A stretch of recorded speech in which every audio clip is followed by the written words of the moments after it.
to the people online. The people online can also join the discussion by putting their questions or their remarks in the chat. We have a chat master here. Welcome, Maria. I'm Rob van Duin from Studium Generale, program maker, and we are very happy that since a couple of years, the university has a platform for research ethics and integrity, raising topics about these ethics and integrity. We had some interesting joined up lectures and events, one of which was by Lex Bouter, a lecture, but that was online about a year ago.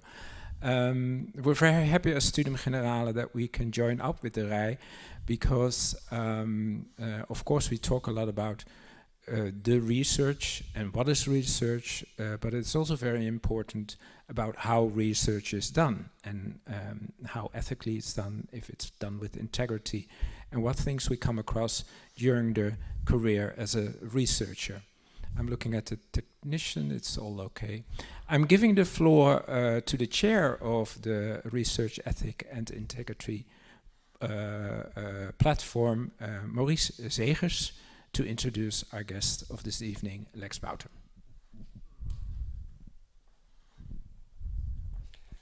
Thank you very much. Thank you for this kind introduction.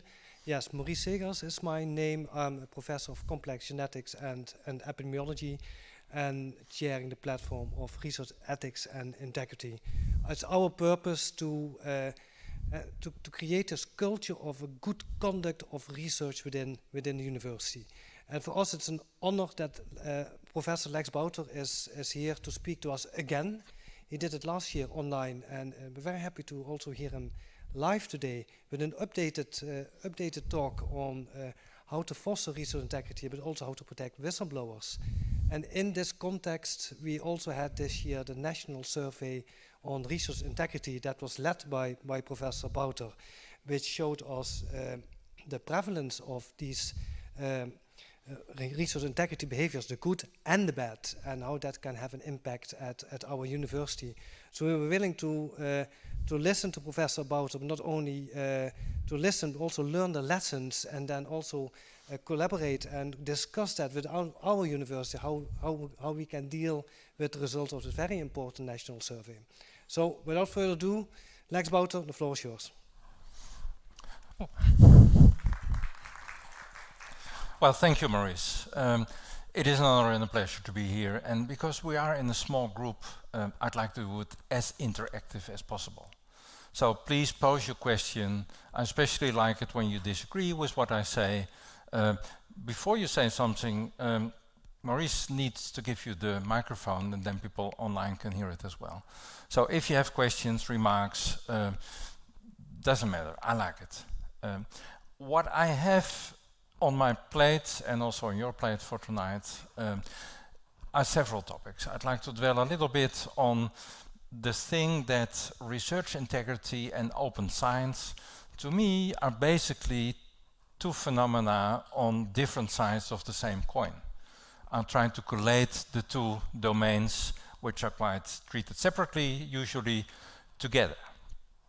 And then I move on, and Maurice alluded to that already, to a few of the findings of the National Survey on Research Integrity, because it's about us, it's about Maastricht, it's about the Netherlands, it's about our state of the art, and also pointing the way to what we might be willing to improve a little bit.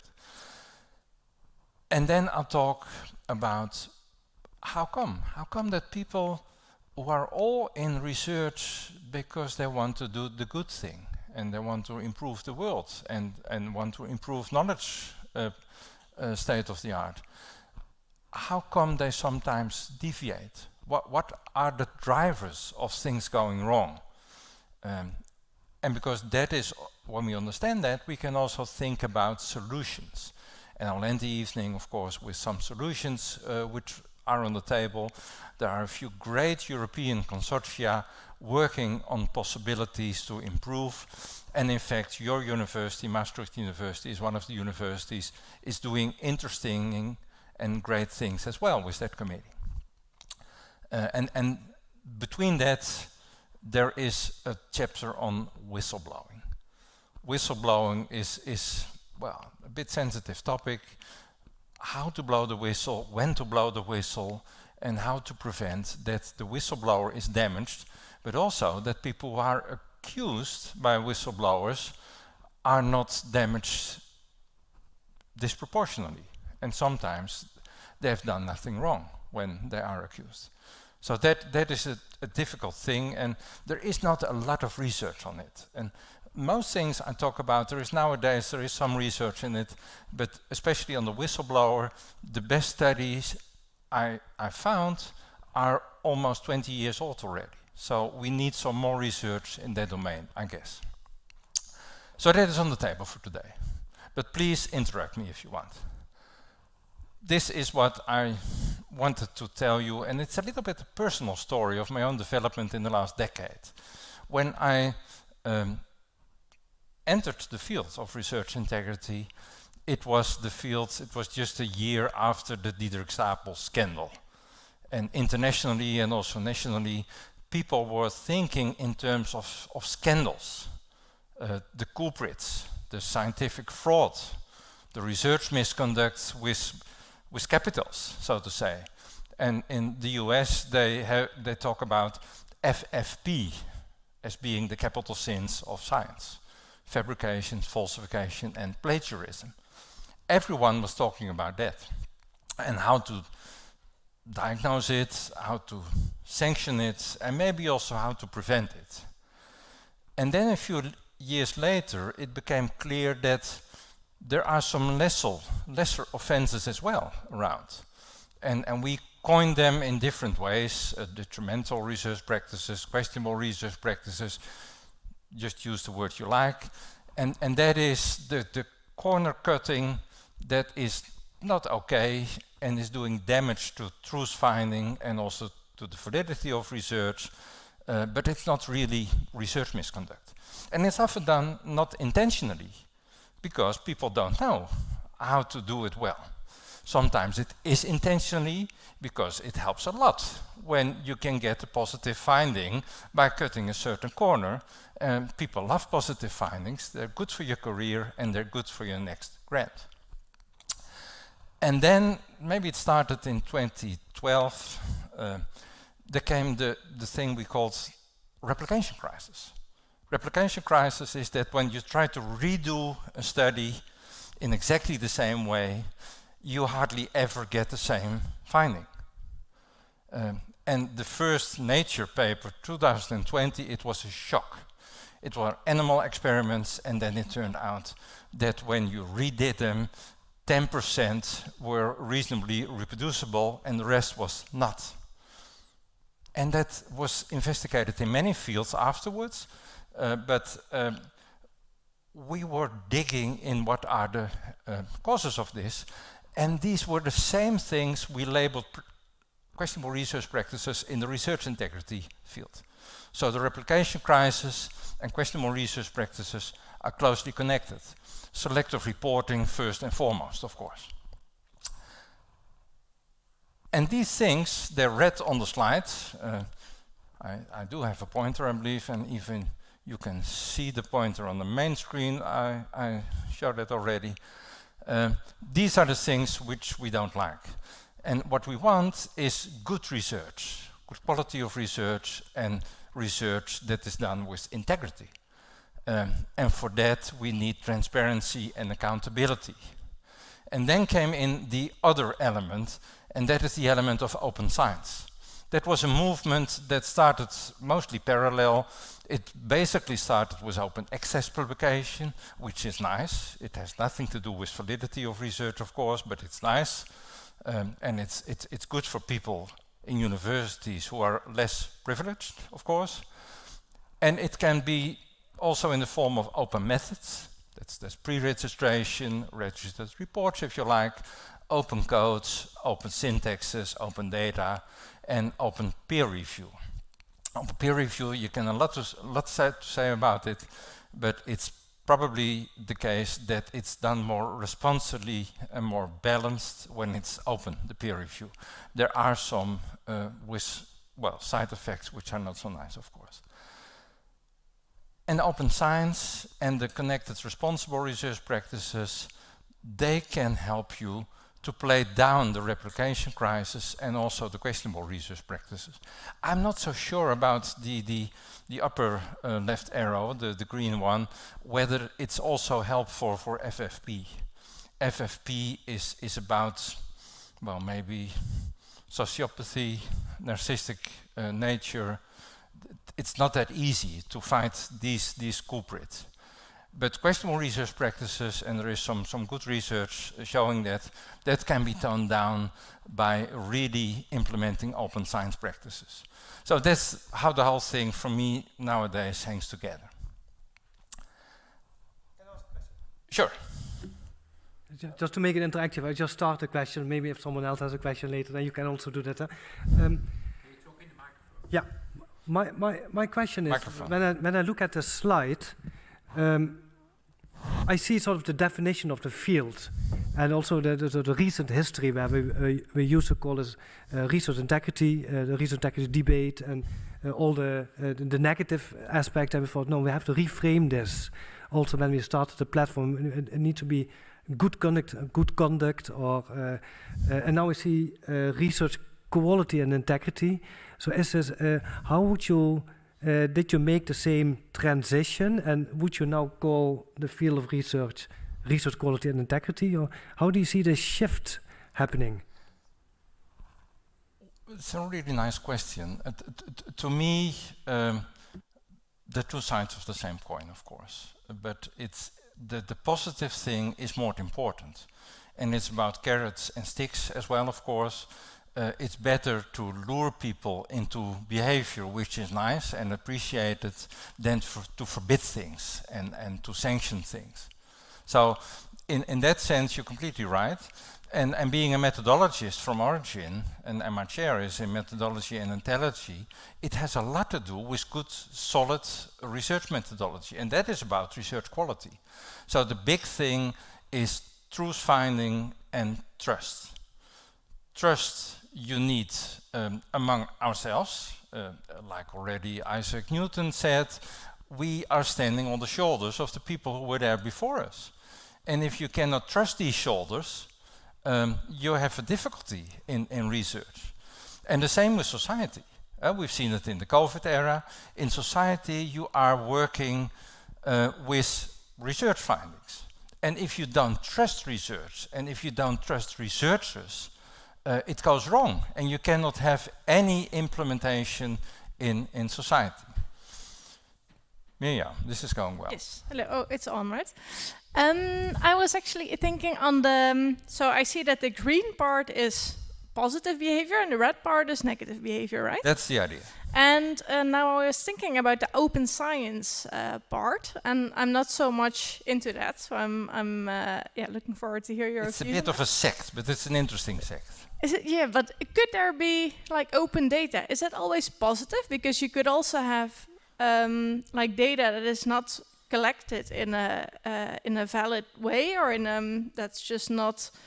That there could be a selection of data, and of course it can be opened, but then the data that is open is not trustworthy. Would that be possible? Yeah, completely correct. I fully agree. The point is, of course, there are no magic bullets. Open data is a good idea because it enables accountability. Other people cannot not only reuse your data, but they can check your work. They can do the same analysis on the same data set. But you're right. You can put not all your data open and make a selection, and you can even open falsified data or fabricated data. That's all possible. And for that reason, you need also open methods. An open method is that you write your study protocol, you park it somewhere in the cyberspace with a timestamp on it when it's done, before you embark on data collection. And when you then embark on data collection, everyone knows what you were supposed to do. Deviations are possible, and in real life they always happen, but then you can always wonder, was this data driven? And what happened along the way? And what went wrong there? So open data and open methods and also open codes, they hang together. And still they're not foolproof. And yes, there are disadvantages because other people with maybe not so nice intentions can play around with your data, and that can lead to a lot of work and a lot of accusations you have to defend yourself against. So it's not a magic bullet, but it's really much better than secrecy. In the big cases of research integrity, often no data are available for reanalysis, and that's awful. A question? I'm a data steward, so I kind of play the role of the police sometimes. You're the data police officer. Yes. So how do you see our role in that part of making science transparent? To me, you're both a GP and a specialist. You're helping people, and you're solving problems for them. Many scientists, when I talk to PhD students and postdocs about open data, they say, well, this is complex, and how does it work, and what are the systems, and what should I do? You can help them. And while you're helping them, of course, you can guard a little bit that the right thing happens as well. But you're not a police officer. You're not a police officer. You're a guide. I like to see your function as a guide as well. And it's quite popular in Dutch universities, also abroad nowadays, and it's a good thing. Especially young scientists, they love it. Okay, thank you. Let's move on. 2 pieces of Dutch research. Amsterdam and also the whole of the Netherlands, including Maastricht University, of course. In Amsterdam, we focused on culture, on research climate, and further down the slide deck, you will get 1 or 2 slides on that. That was the thesis on the left side of the thing. And the right thing, that's a national survey on research integrity. We try to invite all researchers, academic researchers in the Netherlands, including the university medical centers, and we made a survey from them. And we tried to make the survey as good as we can. It was about the things we don't like, fabrication and falsification, the questionable research practices, but also about the things we like, the responsible research practices that were included as well. And that was one layer, that's the level of the occurrence, the prevalence, the phenomena we want to count. And the second level was that we looked at potential drivers of these phenomena. Well, the dream is, of course, studying causality. This is a cross-sectional survey. No way you can do that in a cross-sectional survey, but you can study associations. And that's what we try to do. A few examples. What we have here are the questionable research practices. We had 11 in the survey, all measured on a 7-point scale. And when the score was high, 5, 6, or 7, it counted as an instance. And we went back in our question over the last 3 years. Selective reporting, and that is not submitting or resubmitting a valid negative publication in our terminology, 17.5% admitted on the upper end of the scale. Having done that, well, frequent, that's our summary of the 5, 6, and 7 score during the last 3 years. Insufficient mentoring, that can be your PhD student, it can be your postdoc, it can be your master student. We all mentor people. Self-assessed, 70% thought, well, I'm not doing that. I do that frequently, not well enough.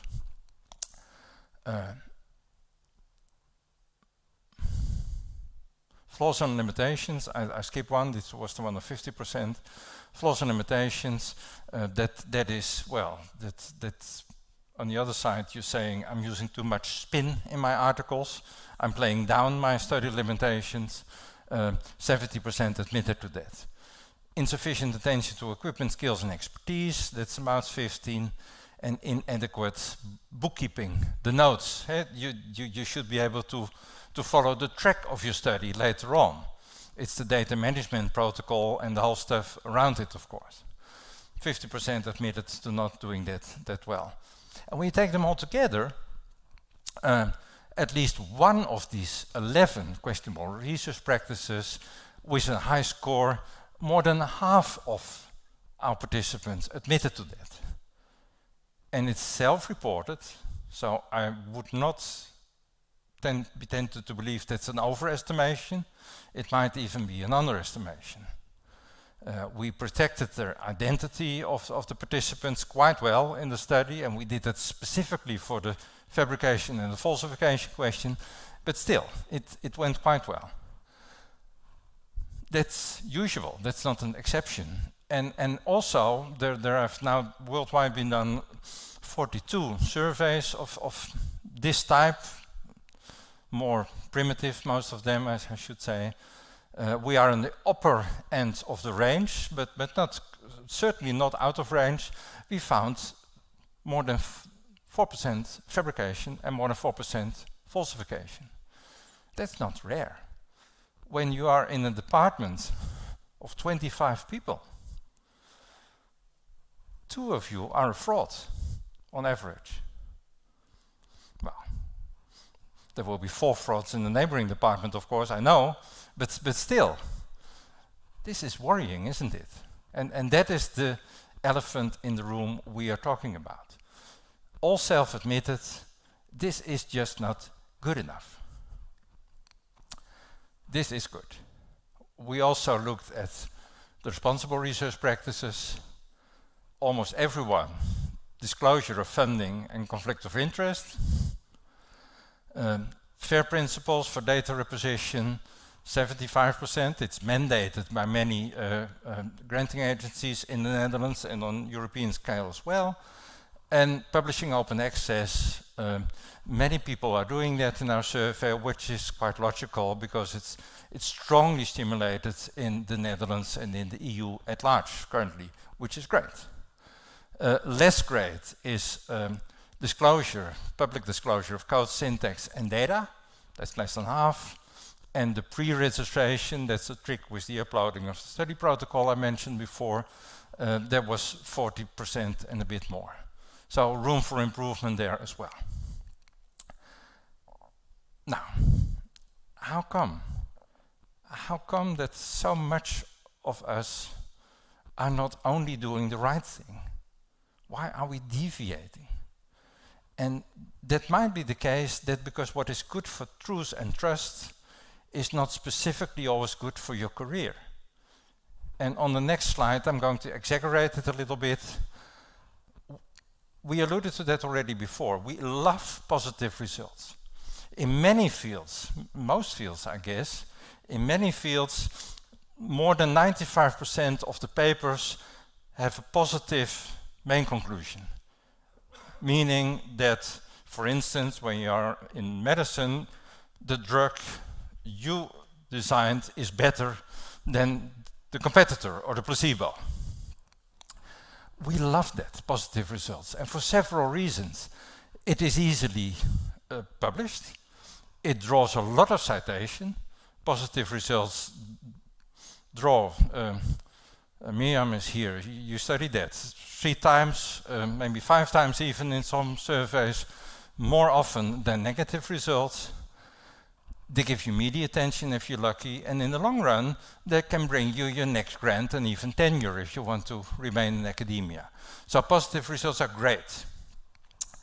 And now the cynical thing is that we have a toolbox filled with questionable research practices and a bit of research misconduct, and the toolbox is wonderful for giving you your positive results.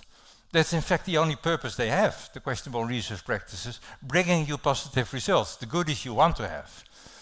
These are false, of course, and when you then try to reproduce the study, it often fails, and that is the cause of the replication crisis. So there the two come together again as well.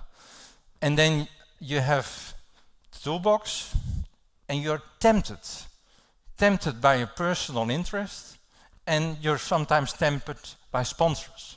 And these sponsors are not only pharmaceutical companies, they can be NGOs and government ministries as well. They're bringing you alluring you and using the tools of the box. Maria. We have a question from somebody who's online. He says, what is your idea of the validity of the survey findings? Can you comment on that? Is it not unlikely that asking about such a sensitive topic does not always result in honest answers? And also, what was the response rate? Could there have been a selective sample affecting the representatives of the findings? Fair questions. We've written an article on that. You all will get the slides with below the surface all the references in the PDF. What we say in the article is that we had a low response rate, 22-23%, which is not unusual in this type of survey, but still, it's not high. So yes, it can be selective.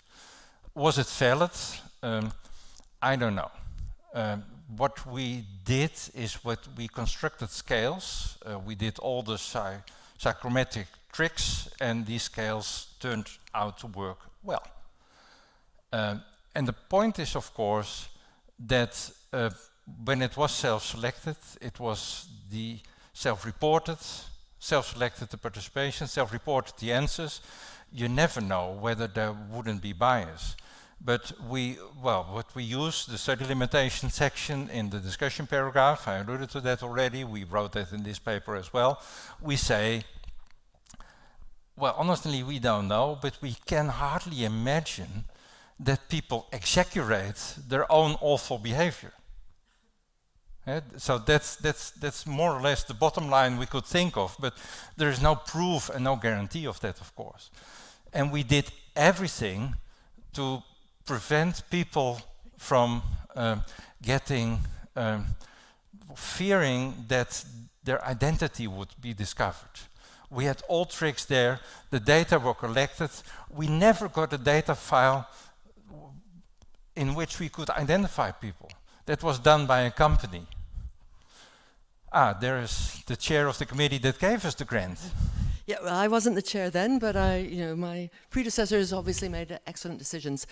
So yeah, I'm Sally Wyatt. I work here in Maastricht, but since January, I'm now the chair of the Zone MV Promoting Good Science Committee. So yeah, I'm very interested in this, but I just want to follow up on the question that was just raised, because I remember when the survey came around, I thought, well, in the interest of science, I want to fill this in, partly in the interest of science, but also to see, how do you construct a survey on a sensitive topic like this?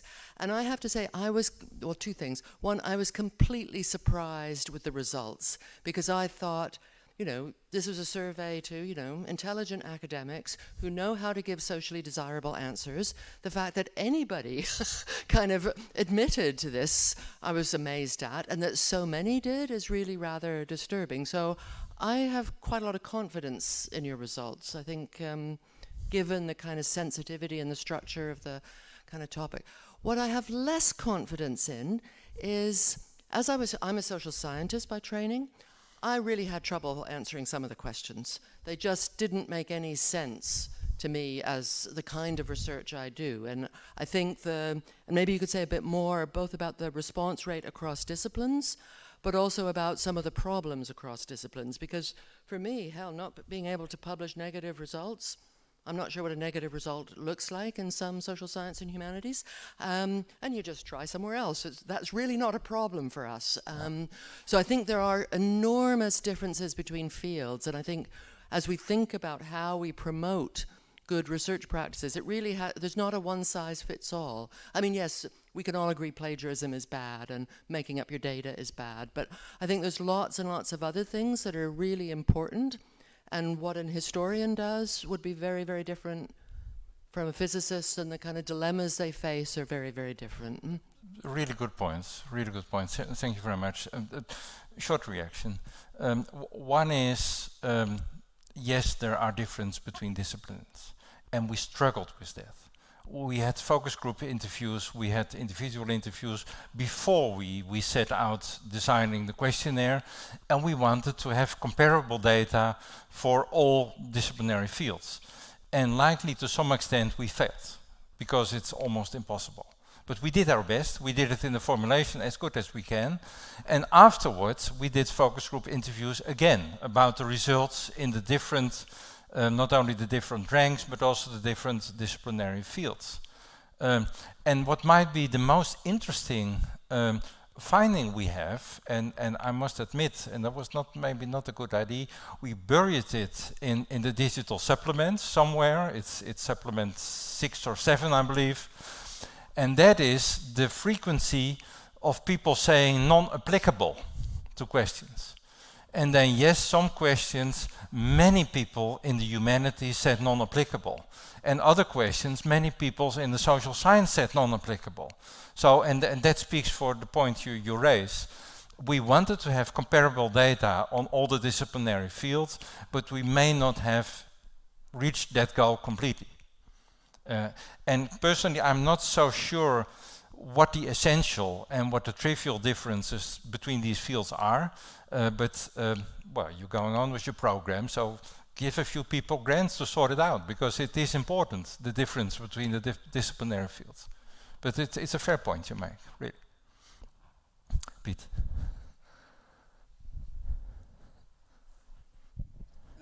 There might be some method by which you get higher numbers here, and that is the professor or the leader of the group.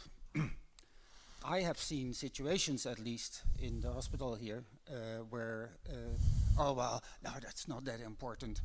You just do it this way, and people are forced to go to their positive results. And as you know, what's his name?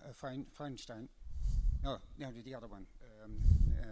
But he said, as a statistician, if you torture the data enough, they will confess. David Kleinbaum. Kleinbaum, yeah. So there's all kinds of little things that go on in the power structure of research where things can go wrong. And it is very important that you have professors who are integer. Yeah, you can say it that way. I fully agree. The point is, of course, that there are uncomfortable differences between departments in the same university. In fact, the differences within universities and within university hospitals are much larger than between them. And I've been teaching over the last decade many PhD students on research integrity. And they always say the same after the course. They say, well, this was interesting, thank you. And they also say, now please go out and tell it my boss. So it is important that the tone at the top is important for these things. And especially when you're learning the trade and when you are dependent on someone in the department on a certain level that is nudging you or maybe even forcing you to cut corners, you don't like that. And that might indeed be the explanation that some people were maybe even glad that they could admit that they did the thing. And that's what you seem to be suggesting. We don't know for sure, let's not make too much of it, but that might be the case, that I fully agree. And now, and that is a slide later on in my deck, we are giving also research integrity courses to people who get their first PhD student. These are still insecure, they still come to courses. That's more difficult with professors, but we are working on that as well. It is important that these courses are repeated and be provided on all levels in different formats, of course.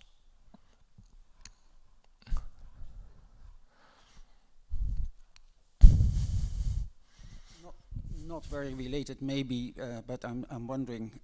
I see two methodologists, two epidemiologists. I'm an epidemiologist myself. Where are all the other people? Now, the good news, Piet, is I'm also one of the organizers of the World Conferences on Research Integrity, and this is really, really interdisciplinary. I collaborate with historians, with anthropologists, with social scientists. They're all there. And at these conferences, we also have the people from the journals and the funding agencies because they drive these phenomena to some extent as well. So it is interdisciplinary, but yes, there are corners of academia where people say, well, now that this is a problem of biomedicine, and other people say, no, this is a problem of social psychology. And both are wrong, of course. It's a problem of us in different forms, and that was your point. And there might be differences between disciplinary fields and corners within disciplinary fields. Great. I like the interaction. I hope I like it you as well. I won't guarantee that I will reach the end of my slide deck, but that doesn't matter, I guess. Let's talk about the drivers. There is evidence, but it's thin. So I'm not trying not to overstate it. That there are two groups of drivers of the phenomena we don't want to see. The FFP and the questionable research practices, and the irreplicability, of course, as well. Individual factors, institutional factors, and systemic factors. And it's all about the moral compass of the individual. The individual, the level of virtuousness of the individual is, of course, important, but that's not happening in splendid isolation. That compass, like a real compass, is influenced by the surroundings. When you have a real compass and you put it next to a lot of iron, it goes in the other direction. So there is a great influence of the environment. And the environment is local, in your institute, in your research group, in your lab, or more abstract, the system of science, how we run things worldwide, and how the incentives come into play. These are the things that shape the behavior of people, because we're talking about behavior of people. Questionable research practices, fabrication, falsification, plagiarism, forms of behavior. 1942, Robert Merton. He wrote the norms of science. In short, they call them CUDO. Communism, communalism, it's usually stated because communalism have another denotation as well. Universalism, disinterestedness, and organized skepticism. So these are the ideals on the normative level he phrased. And when you look at codes of conduct of research integrity, be it the one in Europe, be it the one in the Netherlands, be it the one in Australia, be it the one in Mexico, they all go back to the Meltonian norms to some extent. So this is how we more or less think we should behave. But we don't in practice. When you start to study it, like I reported earlier, you see different things going on. And this is a great article I'm going to recommend to you. I don't have the time to treat it here, of course, completely. It's written by a guy from Groningen University, Rink Hoekstra, together with a clever psychologist from, I forgot where he's from, I think the UK. And they wrote an article about intellectual humility. And that is exactly what Robert Merton is also advocating. You should not exaggerate the novelty of your research, for instance. You should be transparent. What were the plant analysis and compare that to what you did and admit that there may be findings which are data-driven. He follows the structure of a regular scientific article. Causal claims should only be as strong as the internal validity of the study allows. It's common research sense, but not everyone is living up to that. Intellectual humility. It's not about us as a person, it's about the truth finding and installing trust in your colleagues and in society. And criticism and attempts of replications, they can be frightening, of course, but they're important. They're the motor of progress. You need to appreciate that, and you need to work with it. It's a great article. I'm giving it to a lot of my students. Culture. We step from the individual to the second level, the level of the culture, the climate. Great study by Wellcome about qualitative research, quantitative research. What researchers, people like us, like in their culture and what not, and what they think that should improve and can improve. great study. Russell Group, also in the UK, had a few wonderful reports, also with case studies and a toolkit. I can only mention it and recommend it to you that you consult it if you want to get in action. This is what I promised. This is 3 papers of the PhD thesis by Tamarin Haven I alluded to earlier. We did it in Amsterdam, 2 universities, then still 2 university medical centers. And we focused on research integrity climate, we called it. It's culture, of course.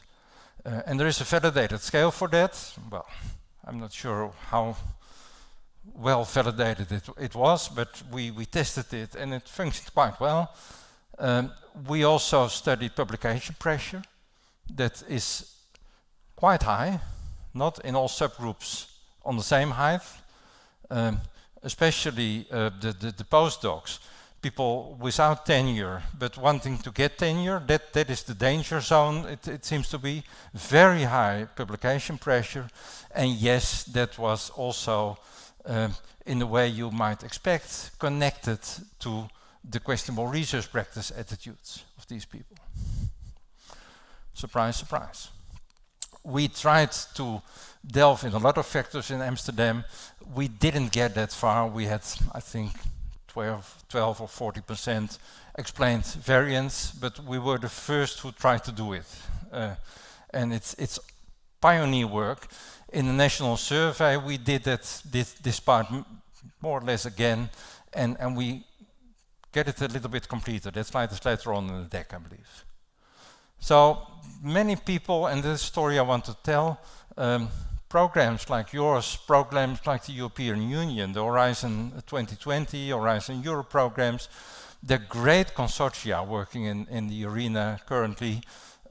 Worldwide, there is some more research. In the US, a little bit, not that much. In the UK, there is quite a lot. Australia is doing a lot. It's an emerging field of research. And people are not sure how to call it. Research on research integrity, research on research, meta-research. It's all about the same. And we are looking at what drives our behavior in research, how can we improve it, and what are the working ingredients. And it's an interesting field. This is a study of the course I alluded to already. That's the same PhD student, it's great. In her second year, she said, well, I'm talking to all my colleagues. And why don't you teach these supervisors how to supervise? And I said, well, maybe you should teach them. And she said, yes, I'm going to do that. And she made a great course for supervisors. And it's a hit, really. Young supervisors take that course. Well, the leadership of my university doesn't yet dare to make it mandatory, but they might do later on. But the uptake is rather good. And it's a mix of the usual soft skills in supervision course, open science, and research integrity, and the interaction between the 3. So basically what you learn the supervisor is how to supervise and create an open atmosphere in which the PhD students dares to ask questions and to question your behavior as well. Yeah, not specifically your, but the supervisor behavior. I'm sorry, Peter. But it's really neat. And in other countries there are similar courses, and in a few weeks we convene in Cape Town again with the World Conference, and we have a great workshop of similar courses worldwide. They're going to sit together for a day and digest what might be the ingredients they can borrow from each other. I also like to plea for bottom-up. You need top-down. The tone at the top is important for research integrity. You need to work bottom-up as well. It's great what all these PhD students, master students, and postdocs can do. And especially in the domain of reproducibility, coming from the UK, reproducibility, and they seem to drink tea as well during the meetings. It's a kind of journal club, and it's great. It's really active. They pull apart articles together. They improve methods in science together. It's really engaging. And now you have reproducibility networks. It started in the UK. You have them now in many countries. There is one emerging in the Netherlands. It will be launched probably after the summer. They're putting together a website and a program and getting some grants. So it's really bottom up. And wonderful stuff happens locally then, when people do that. And you have the open science community that's more or less invented in Utrecht. They do a lot on the open science field. They've got a lot of support. And they're doing great meetings, great facilities, and they collaborate with the data stewards and the open science stewards, or how they're called, ambassadors locally as well. So let's not forget it. That's the generation that will lead the universities in the future. So it's great to engage them in these things, and that's happening already as well.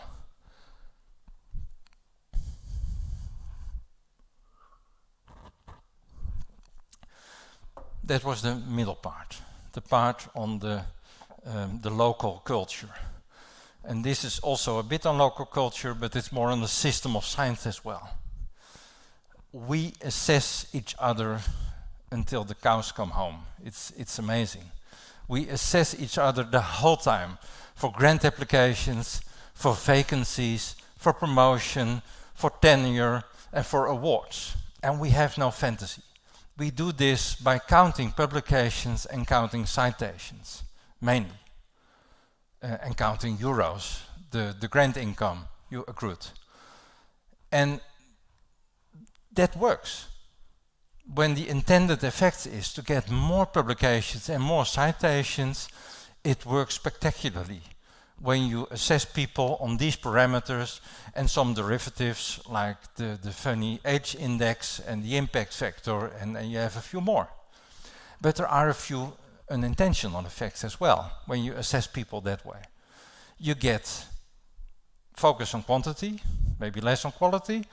You might have more plagiarism. I've got a wonderful example from South Africa, and that's big discussion now currently. In the funding of universities, really the only parameter that counts is the number of articles they produce. And that goes uphill exponentially after the measure was installed. And now people are studying that, and they see a lot of duplicate publication. They see a lot of plagiarism.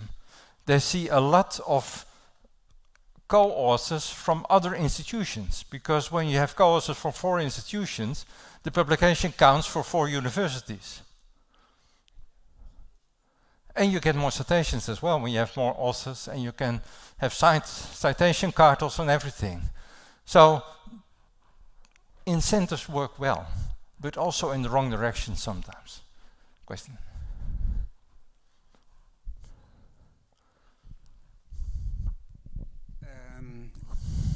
The intended effects are more publications and citations. Is that true? I don't think so. What the intended effect is to get knowledge. Sure. And that can be in 1 publication, or it can be in 100 publications. Yeah, true. What is the best way to do it? Yeah, fair enough. This is the real intended effect is quality. Also is not a good measure. No, I know. Yeah, okay. But the systems don't know. Getting them. Yeah, that's the problem. But that brings me to the next slide. Thank you for that. The awareness worldwide, again, over the last 5, 6, maybe even 10 years, is that we should, it's nothing wrong with counting citations and counting publications, but it's probably wrong only to count citations and publications, and we need to broaden it a little bit. And that is what the San Francisco Declaration of Research Integrity is. That is what, it's not on this slide, but the Leiden Manifesto is about.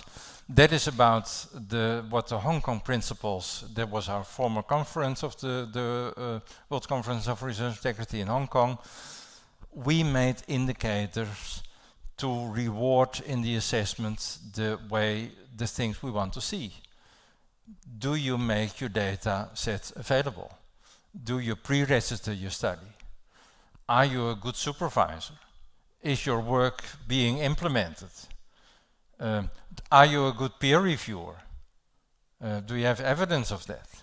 So that type of thing, more the open science phenomena, are in these Hong Kong principles, and many universities and also in the Netherlands are working in that direction now. We have that Erkennen en Waarderen, Room for Everyone's Talent program, and the idea is to broaden it, and there is one great idea as well in this, and that is that we should look a little bit more to the collectivity than we look only at the people on the individual scale. So it is changing. I'm not sure how rapidly it's changing, but it's promising. And also in this university, a lot on this plane is being done. Your current president is one of the champions of that Erkennen en Waarderen. And things are changing, I believe, and that is important. And there are many ways. This is still a preprint. I'm sorry. This should be the pointer. This one is still a preprint, but it's a great narrative review of a postdoc who sketches all the developments worldwide to improve the assessment of researchers. And there are great initiatives, especially also in Asia, really inspiring. I'm back again to my national survey on research integrity. And the National Survey on Research Integrity, I alluded to that already. They also looked at the drivers of research integrity. Always scales that we trusted and that we validated within the survey materials, again, as good as we could, of course. And it basically all went in the direction we expected. People who thought that reviewers would detect fraudulent behavior, which is not true, by the way, but people believe that, they engaged less in fabrication and falsification. Again, cross-sectional in our survey, but still, the association went in the direction we thought it would go. High publication pressure, a lot of QRPs, less responsible research practices expected. Following the Metonian norms, being prescribing to these norms, again, self-reported of course, less questionable research practices, less research misconduct, more responsible research practices. Dus yes, the virtuousness of the individual matters as well. Perceived organizational justice. This stupid guy in the next room is promoted and you don't get tenure, feeling treated unjust.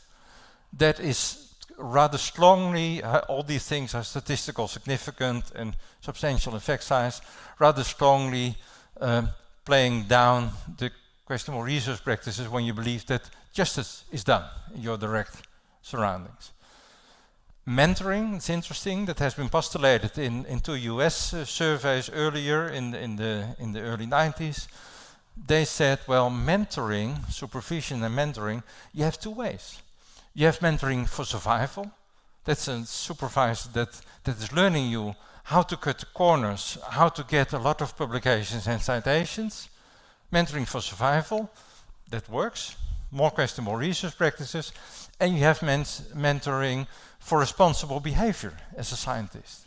And these are two separate scales, and the scales function quite well.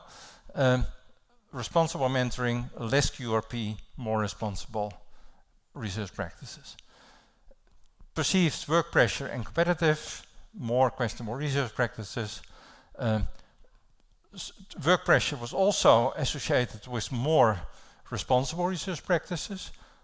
That might be an artifact sorry, of the fact that we did a cross-sectional survey.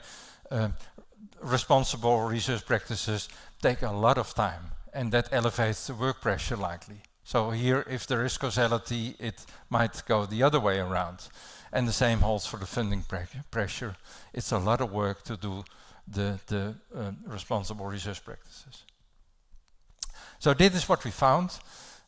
It's not proving evidence, I admit that, but it is more or less the best evidence we have, not only in our country, but also internationally. This is the state of the art. And there is room for a lot of research. And the good news is that so many young, talented researchers are entering this field of research, and especially helped by the available funding. There are now new rounds of the Horizon Europe program, with probably by the end of the year we will have 10 or 12 additional consortia focusing on this kind of research in Europe, which is great, and it's important, I believe. Good. Time-wise, it's going well, I believe.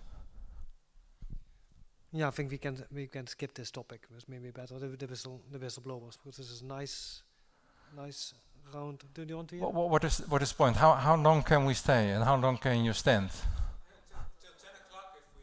No, 10 o'clock. We're not going to make that. half past 9 was in the program, wasn't it? Okay. Yeah. So I do a bit of whistleblowers. And just shut me up if you're done. So let's be open about it. I can take it, no problem. It's a completely different topic, although it's related.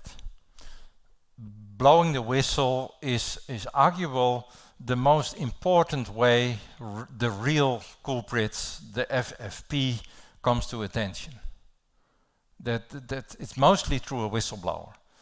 Diederik Stapel in our country, Don Poldermans, Smeesters, all the proven culprits, all had their whistleblowers.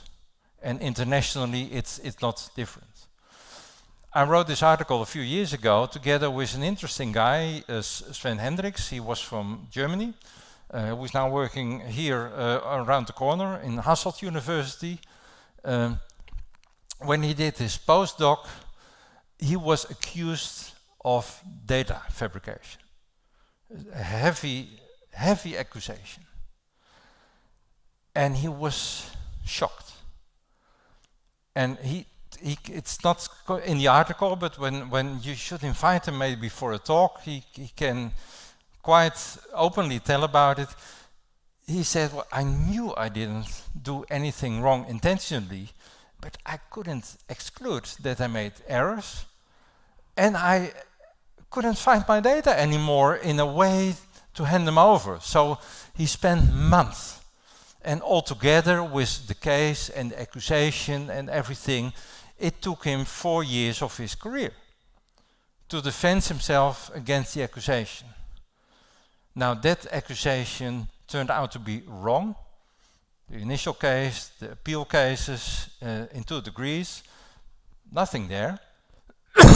But it took him a lot of effort, and he doesn't know that for sure, so he's careful there. It's likely that a competitor for the same position was the anonymous allegation maker. So it's an awful case. And I talked to the guy on the conference, and I said, hey, this is interesting what you tell me. Let's write an article about it, but then let's look at the literature, what is there? And that is what we try to summarize in the article. There wasn't that much there, so the article was done quite quickly. And the idea was, we set out with the idea, maybe not only the whistleblower needs protection, and he or she does need protection, but maybe also the person who is accused needs protection, at least until it's clear whether the accusation holds any ground. And you remember stories in the Netherlands as well, 2 pages in a newspaper with a cartoon added to it, and 2 years later, 5 lines on page 23. Nothing was wrong. And then the damage is done. It's a reputational murder that can easily be done. So also people who are accused, as long as you are not sure whether it holds ground, is important. But blowing the whistle is difficult and dangerous. And our code of conduct It's in the left corner. I hope you can read it. The Netherlands Code of Conduct for Research Integrity. You all know it more or less by heart, I'm sure. Is our important document. And I have a conflict of interest because I wrote it together with a few people. It's an interesting code for at least one reason, and that is that we also have standards for institutions. There is a chapter, no codes has that worldwide, so clearly there is a chapter with duties of care for institutions. And one is take care of the research culture, where people can discuss, hold each other accountable, and people are prepared to report and protected when they report. And then there is also a chapter on rules, how to go about an accusation, and the two important rules are you are innocent until proven otherwise. In these cases, it happens the other way around. It's hardly avoidable, especially when there is publicity around it. And the second one is you should guard as a board, as a leadership, that people are protected, both the whistleblower and the accused. Mia.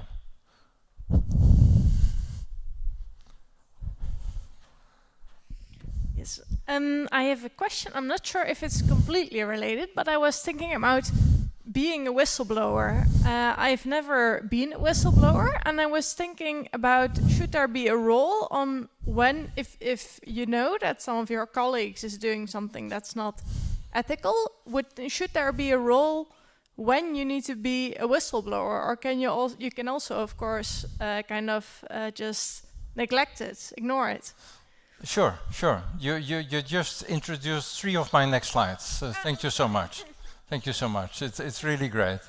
One is this already. We have standards in the code for people like us, you and me, and standard 95 in the code says you should call attention to other people non-compliance of the code. So it's an obligation to call that to attention when there is sufficient reason for doing so. So it's utterly vague, of course, but that's the way it's phrased here.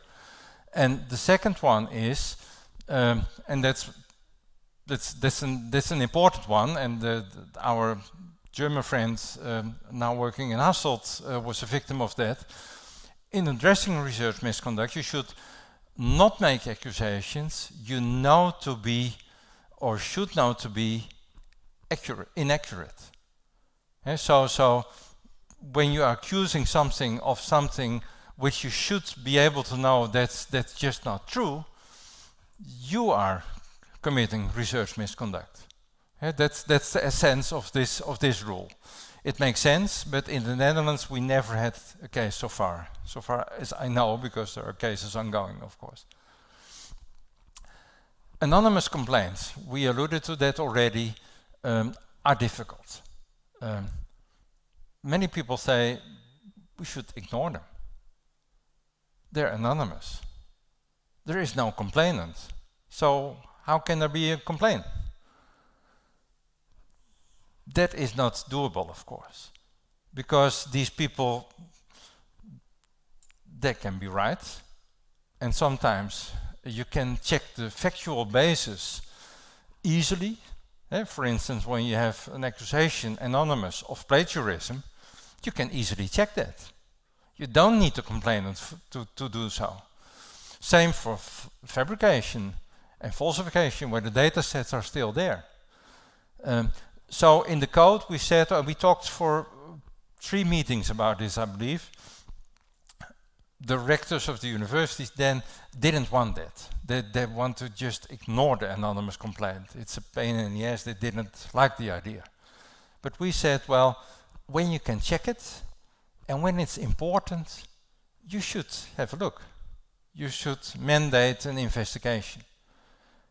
And that is what is more or less what's said here.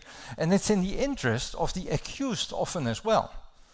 Often the accused says, well, it's now out in the open, I'm accused, people are talking about it, I want you to investigate it, because it's not true.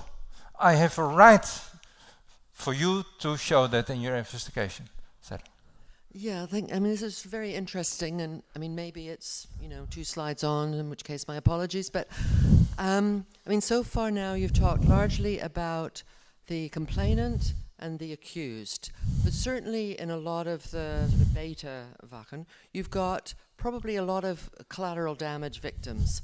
So the co-authors who may, and I think this happened with Stapel, had numerous co-authors over the years who possibly were sort of innocent victims in a way. I mean, okay, I know some of them thought there was something dodgy going on and didn't dare to, but there were probably lots of other people who didn't know, but then by association they're now seen as guilty. And what happens to those people in these cases? It's a really good question, and I like the term collateral damage. I haven't thought about it in this connection. I'll try to remember it. The point is, of course, when you're strict, you say, well, there are no free lunches. When you are a co-author, you are a co-author. And when you're a co-author, you are one of the people guaranteeing what is there in the paper, full stop. We all know that's not the way it goes. I've been a co-author on papers where I did not know completely in all corners of the paper what went on. And you try to prevent that. And if you don't trust it, you can withdraw yourself, but that doesn't happen often. So there are degrees in that. And this problem is the most prominent when you're talking about rejections. In rejection, some journals still think that they can only reject the paper when all the co-authors agree to it. I believe that's rather stupid, but that's what some editors still think about it. So there is collateral damage there. In these cases, I've been chairing a number of these committees as well, never in my own university because I've been a rector there, but in other universities. You always have the question to ask, the uncomfortable question, should we say something about the people who were not in the accusation but are implicated in the whole thing? And usually committees do, but it's not easy. It's really difficult. So yes, there is collateral damage, but my point is that they should deserve in anonymous complaints also a proper investigation when it's out in the open, because it's their reputation which is at stake as well. And when the main complaint is found to be correct or mainly correct, well, there will be collateral damage, but then at least it's properly investigated. And then you can argue how responsible they are in their different roles in the paper. And obviously, when you have a paper with 2 authors or 25 authors, well, that might be weighted different, of course. Maybe you shouldn't have papers with 25 authors, but that's something else. Yeah. I don't have the answers here. It's a difficult issue. It's a really difficult issue. And in different countries, you see different habits as well. The way people treat these cases. Really different. Now, to you also, Miriam. When you decide to become a whistleblower, be careful. The cartoon shows it as well. These people, whistleblowers, are not popular. Never popular. So you have to be careful, and you don't want to put an accusation on the table which is wrong. So go step by step. Always think about alternative explanations of what you see. That is important. Ask questions. Refrain from making accusations as long as you can. Just orient yourself. Admit that you might have a biased set of glasses on your head. Be careful. Look for documentation. The Diederik Stapel PhD students, that's a famous case in the Netherlands, of course, we all know it more or less. They collected documentation, a lot of documentation. And that's important because you have to build a case. It's a lot of work. Try to separate your personal and your professional concerns. I know it's not that easy. It's not easy at all, of course. But the accusator, the whistleblower, and the person accused, they almost never are great friends. They almost never like each other. They might have professional conflicts or whatever. Try to separate these things as good as you can. Yeah, it's not interpersonal, it's about being a fraud in research. That's something completely different. And assess your goals. What do you want to attain? Do you want this paper to be retracted? Do you want this person to be fired? Do you want this person to be sent to a good course on research integrity? What exactly do you want? Do you want to prevent him or her spoiling his next PhD student? So you need to know what your goal is, because you have to weigh that against the risk, your personal risk of course as well, you're taking. Get a second opinion, someone you trust, someone from another university, someone senior you trust. Yeah, maybe I'm also going to spoil your next slide, but do you know anything about the identity of the whistleblowers, if they are, I don't know, come from an ethnic minority, or women, or PhDs, or postdocs, or do we know anything about who they are? There is no research on that as far as I know. No.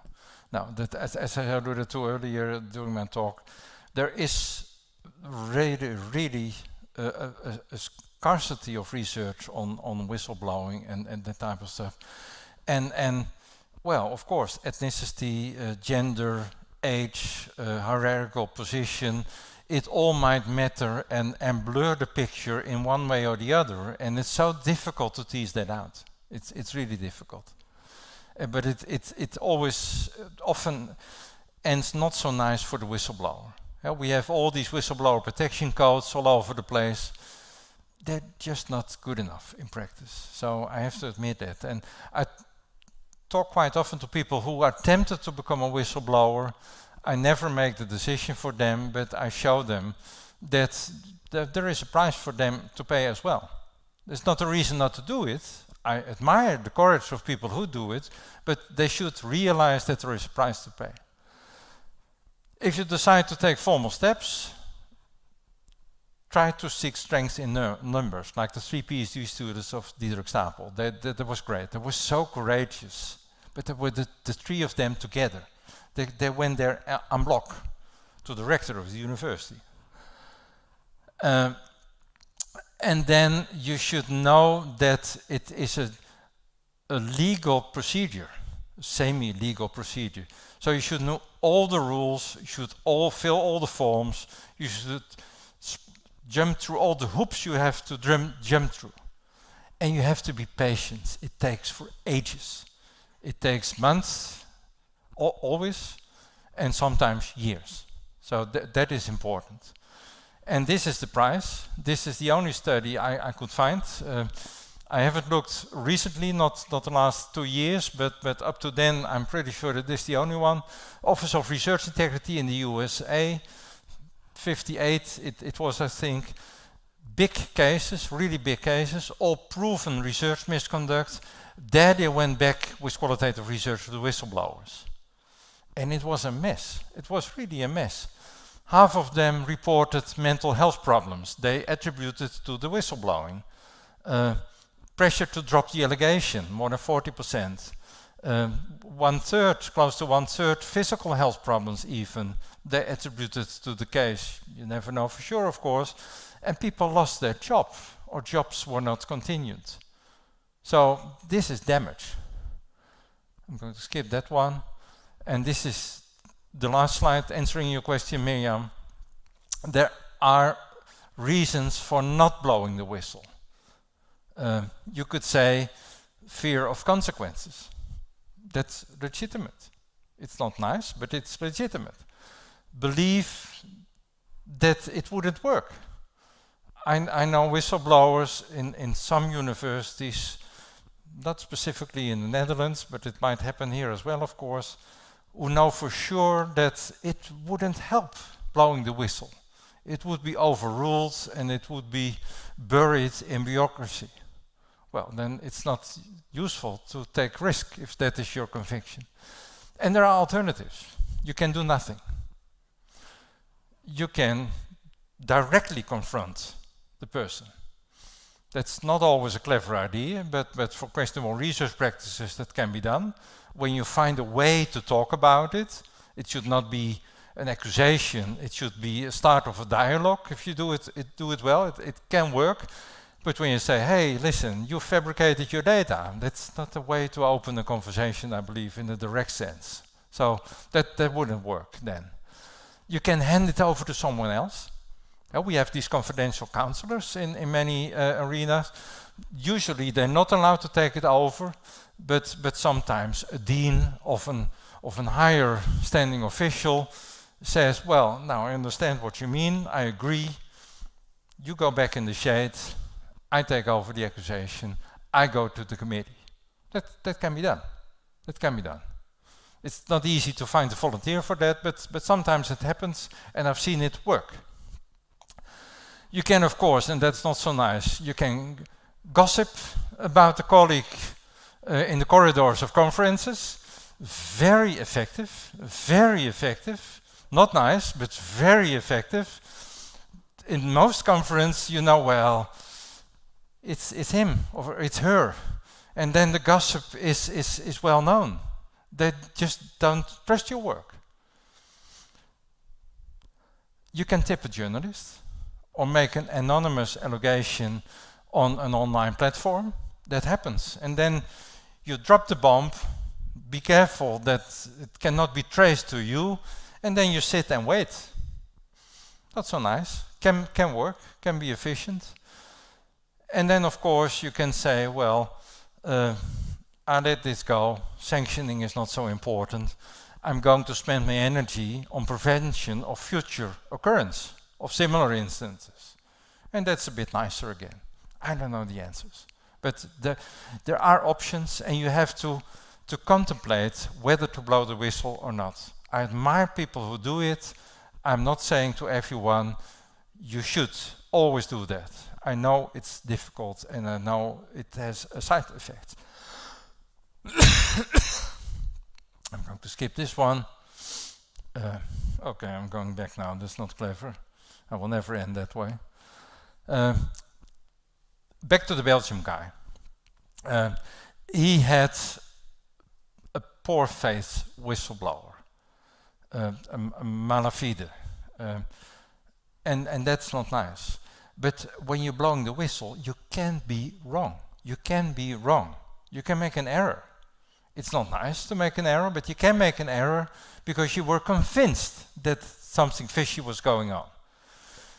Well, that's okay, more or less. That can happen. But when you know or should have known that there's nothing substantial to your allegation, then you are a culprit yourself. You're conducting research misconduct yourself. And when it's true, an allegation, never question the motives of the whistleblower. They can be awful. They can say, well, I hate this person, and that's the reason I blew the whistle. Doesn't matter when your accusation is correct, but it does matter when it's not correct, of course.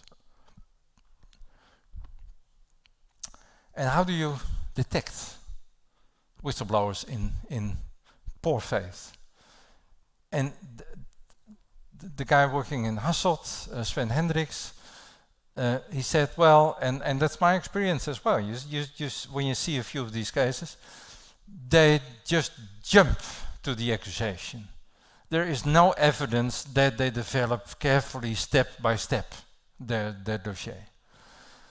They often wait long for no valid reason. You can wait long for valid reasons. For instance, when a PhD student wants to make an accusation against a supervisor, it can be a good idea to wait until after the defense of your PhD. Yeah, that makes sense.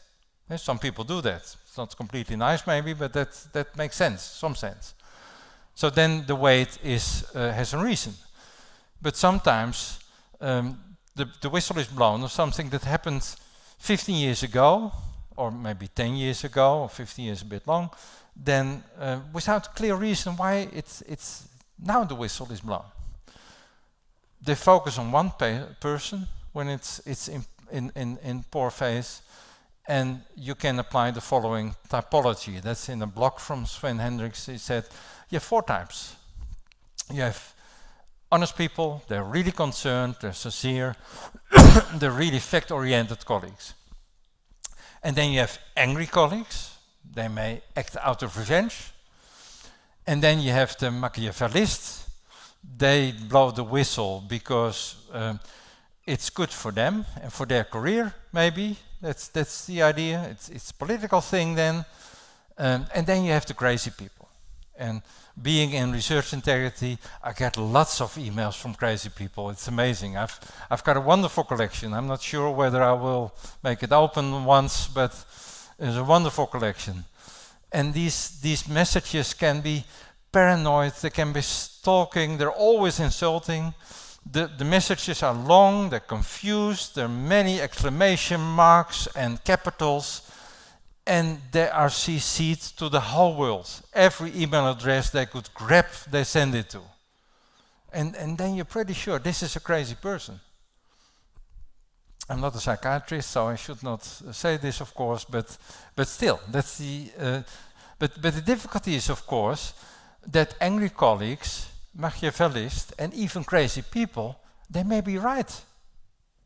So you should be careful to disqualify a whistleblower which looks crazy. They still may be right, but they make it difficult to sort it out. That's the problem. And in the end of the day, I believe now, and some universities are doing that reluctantly, that both parties has a right to confidential counselors, and maybe even also legal counselors when it gets serious. And many universities nowadays are willing to pay for that as well, and that makes sense. I believe that makes sense. Yes. We have a question on the online chat in capitals. No, not in capitals. But Martijn says, if you know something is wrong and you don't blow the whistle, are you then also conducting mischievous research practices? That's a really nice question, and the answer is no. In our, at least according to the Dutch Code of Conduct of Research Integrity, we have two types of standards.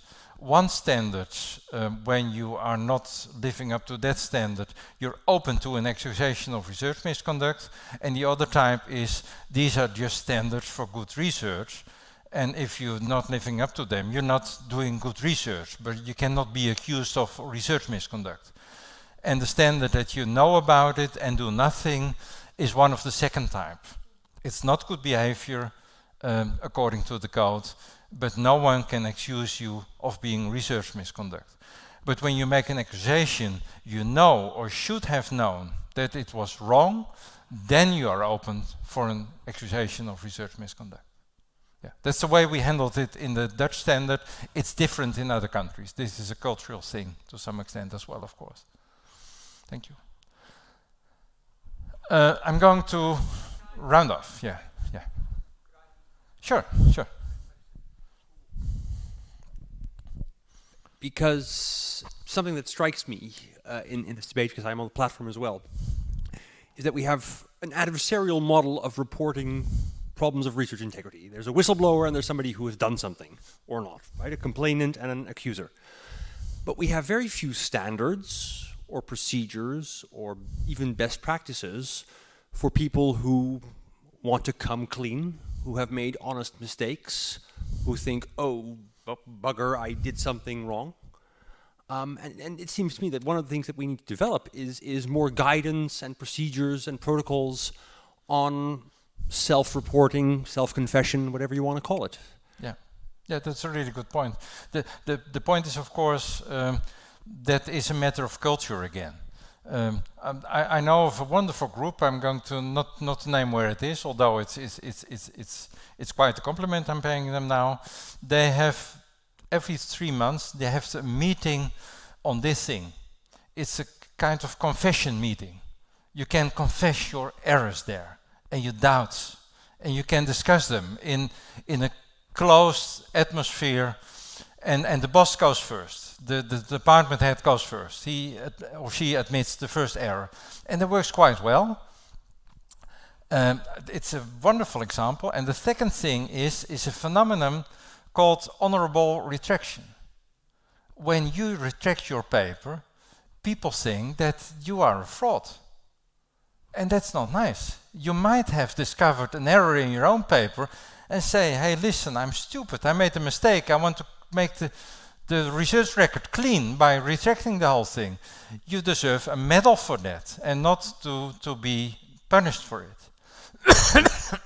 And that's a thing we're going to need in the future. And I've talked to meetings of editors several times about it, that you need to make at least 2 types of rejections, honorable rejections and not honorable rejections. And that's another example of the whole thing. Yes. I think this is a slightly different point, but I'm kind of, and I don't know if this is something for our research and integrity platform. I mean, I know there are other fora where these things could be raised, but especially when you made the point about gossip, which, maybe you could call it informal communication to make it sound good, but, and of course, universities are full of this. This is how we know lots and lots of things that go on. But of course, there are lots of parallels around sexual harassment. And I'm willing to bet my kind of house on the fact that all of my women colleagues know for their own fields which men you don't want to be alone in a room with. We talk to each other, we know this. We're probably never going to make a complaint, but yeah, we know these sorts of things. And I think there are also, but there's sort of issues of trust, because I think, I've also done some work around open access to research data, and one of the important things is about, do people trust the people who made the data? It's not so much the data itself, it's about the people who created the data. Is this a good lab? Are these good, reliable researchers? So these questions of kind of trust and interpersonal relationships that are partly mediated by science and evidence and partly mediated by personal relationships and informal communication, I think are also really, really important. But how we get at those and how far those are kind of legitimate practices, I'm not so sure about. No, I'm not so sure either, but you're completely right, of course. Without trust, we cannot work together. That's impossible. And yes, gossip may have a good function. It may be a warning system. The awful thing is that people are convicted without any trial. They have no possibility to defend themselves. That's not nice. But in the sense of prevention, not going into a room with one of these predatorial types, that's probably a good idea, of course. And also trust in research. It's true. When I collaborate with people, and the same is true for all of us most likely, I only collaborate with people with whom I have basic trust. When I don't trust a colleague, I will never dare to be a co-author on a paper with that person. Because you take a risk, and you're never able to check everything. So there is a level of trust is necessary. And it's hard to assess. I make mistakes in that. I've made mistakes in the past. We all make mistakes likely there. But there is no other way to do that, I believe. It's a kind of intuition. But the downside is that you are judging people without them offering a way to defend themselves. Hey, that's a problem, and I don't like that side. But still, I'm pretty much with you there. A few last slides, and then I'll call it a day. This is an article I'm proud of. I was never in Nature before, so this is my first Nature article as well. It's a product of a European consortium, and it's a great consortium. It's a SOP4RI consortium, Standard Operating Procedures for Research Integrity, and it is filling a toolbox, a huge toolbox. There are now 86 tools, great tools, tested tools to improve research integrity in many different ways. And we alluded to 9 different ways in this article. I'm not going to explain that late in the evening, of course, but all the usual suspects are there: the culture, the supervision, the data management, also the way you handle breaches, you handle ethics of the whole thing, and what you do about communication and publication. So tools for everything, and the toolbox is double. There are tools for research institutes like universities and university medical centers, and there are tools for funding agencies because they have a role to play there as well. And that's really an article I can recommend. 4 examples of guidelines we made ourselves. We looked for tools, guidelines, standard operating procedures out in the world, and when they were okay, they were put in the box, and we made a few ourselves. And these are 4 tools for research integrity education. Everyone is doing research integrity education for PhD students nowadays, but we have that guideline for that as well.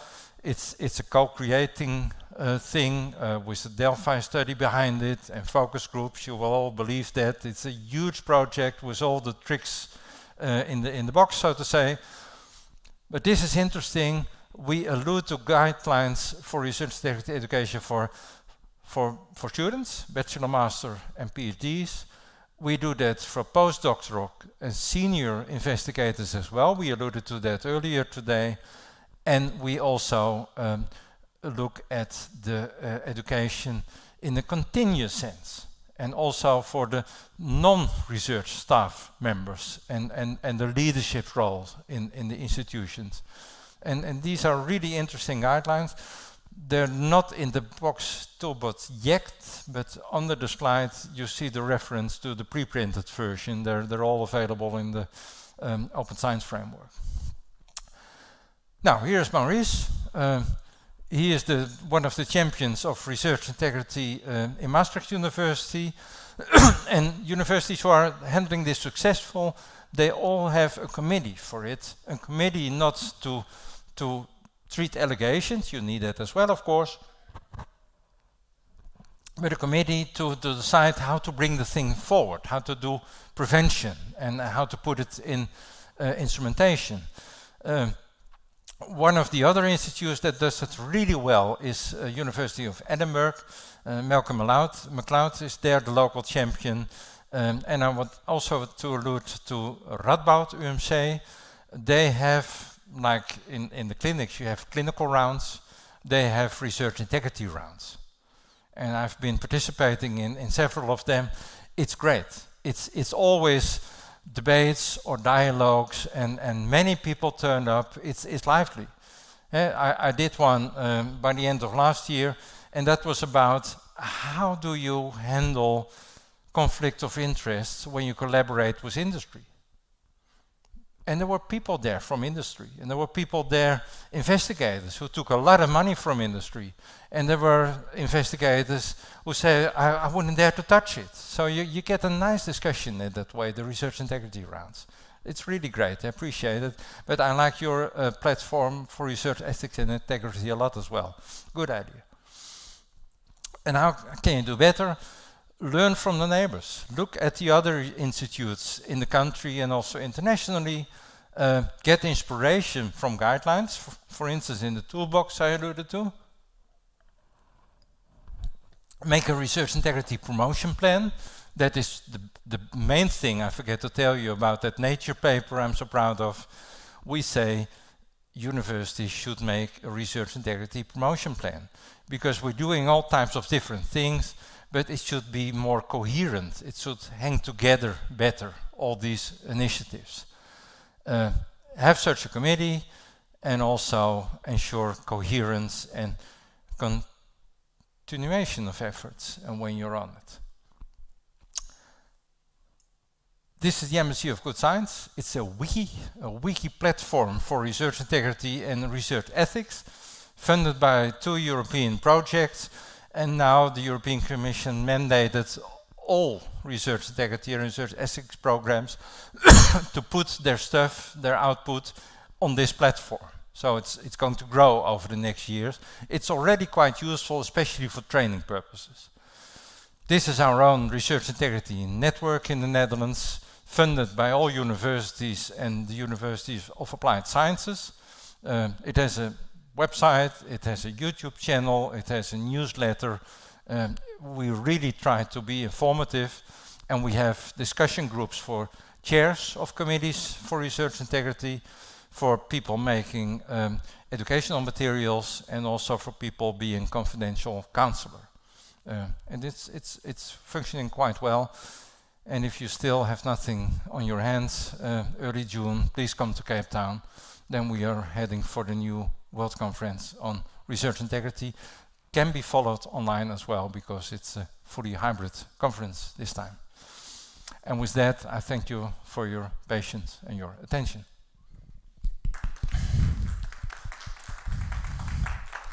Yeah, Lex, thank you very much. It is an honor. First of all, when we see the results of the National Research Survey, I think we all got shocked. We knew that this was coming, and still we felt that lots needs to be done to reply to this. And then if I follow the rest of your talk, and I see of all the beautiful initiatives that actually are taking place, it also makes me feel very positive. And I think your contribution to this field has been enormous. And I think you are really one of the drivers. It's not for nothing that you chair the World Conferences for such a many times already. So we appreciate that, and with that we appreciate also that you came all the way to Maastricht to give this talk again, and you did it last year. And so it was, I think, fascinating. Many hooks. I think we could keep talking for the whole night. It would not be finished. And thank the audience also for your active participation, because that's what we really need in these type of places. So thank you very much. See you next year. See you in Cape Town.